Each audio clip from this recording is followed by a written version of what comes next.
Welcome back, my dear. Ranga's Marriage by Masti Venkatesha Iyengar. Part 2. This video I am preparing for Standard 11 for the supplementary book Snapshot. Today I am here with question answers and I will tell you the correct answers, value points, so that you can write the answers correctly in your notebooks. So let us begin the first question. Comment on the influence of English, the language and the way of life, on Indian life as reflected in the story. What is the narrator's attitude to English? So you'll have to take care of some points here. Number 1, language and the way of life. Indian life reflected in the story and the attitude of narrator. So you can write, the story talks about the influence English language had decades ago in his village. Not many people in the village at that time could understand or talk in English. Only a few courageous people would send their children to study in cities, like the village accountant sent Ranga to Bangalore. When Ranga came back to the village, everyone was keen on seeing how their culture had transformed him. So as far as cultural influence is concerned, the story mentions how Ranga wanted to marry a girl who was mature, someone who understands him and is compatible with him. This is completely in opposition to the arranged marriages that were widely prevalent in those times. The narrator finds it disgraceful when people mix Kannada language with English. He recounts how one day lady delivered firewood to Rama Rao's place and he told her to come the next morning because he had no change. The lady did not know what change meant and left while muttering to herself. So the narrator confessed that he too did not know what is meant until he asked Rama Rao. Question number 2. Astrologers' perceptions are based more on hearsay and conjecture than what they learn from the study of the stars. Comment with reference to the story.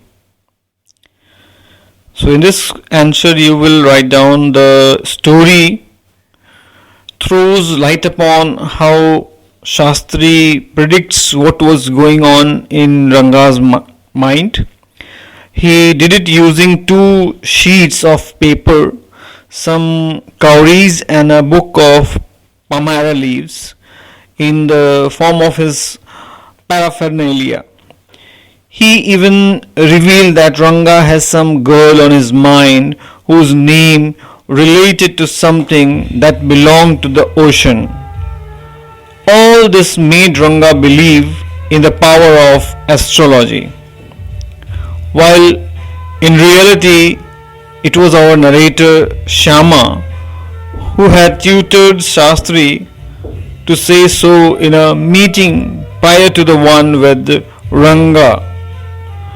Shastri made it seem like no big deal when Ranga left and Shyama called it his marvelous Shastra. He said he could have guessed it with his numbers even if Shyama had not staged it for him. Hence, the story portrays astrologers' perceptions to be based more on hearsay and conjecture than what they learn from the stars. Question number 3. Indian society has moved a long way from the way the marriage is arranged in the story. So here it is to be discussed how come Indian society has moved a long way from the way the marriage is arranged in the story. So here you can write, it is true. It is true that Indian society has moved a long way from the way the marriage is arranged in the story.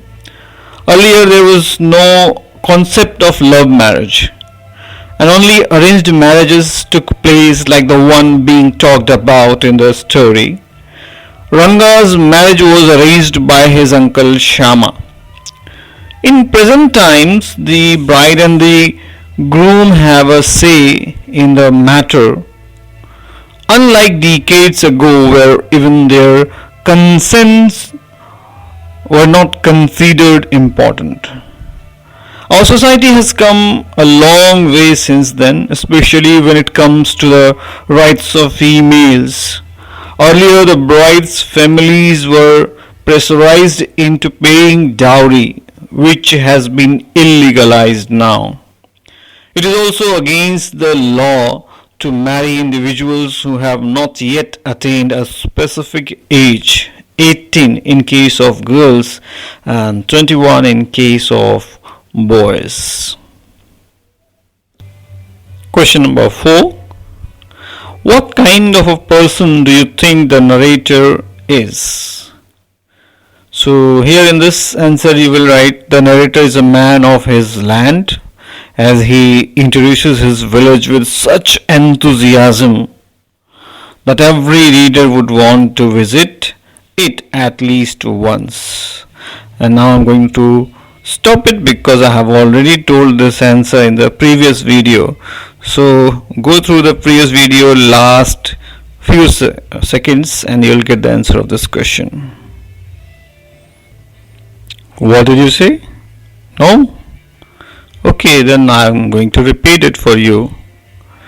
So what kind of a person do you think the narrator is? So number 1, he is a man of his land. He introduces the village and he speaks about all the good and bad aspects of the village. His hospitality can also be appreciated. He has taken good care of his readers, and he has maintained the authenticity of his culture. He thinks it is a disgrace to mix Kannada with English. Also, he is a man with a good judgment of character. He knew what type of man Ranga was, and that Ramarao's niece Ratna, how she would be a perfect partner for him. Shyama seemed like someone who knows how to make his own way. The whole setup of the village he has staged with the village Shastri in order to get Ranga and Ratna married. He is also very funny by way of which he is teased, and how he teases village Shastri. Although clever, he seems to be a man with best intentions at heart. And this was the reason at the end of the story we come to know how Ranga and Ratna, they give name to their own son in the name of Shyama. So I hope you have enjoyed this story and read it once again to understand each and every aspect, as it is supplementary reader, so I cannot help you more. That reading part is compulsory. You will have to read the story thoroughly. Okay? So now it is time to say thank you. Thanks for the watch, and the next chapter we are going to start is from your prose section, chapter number 3. Write down the question answers in your homework notebook. Thank you very much.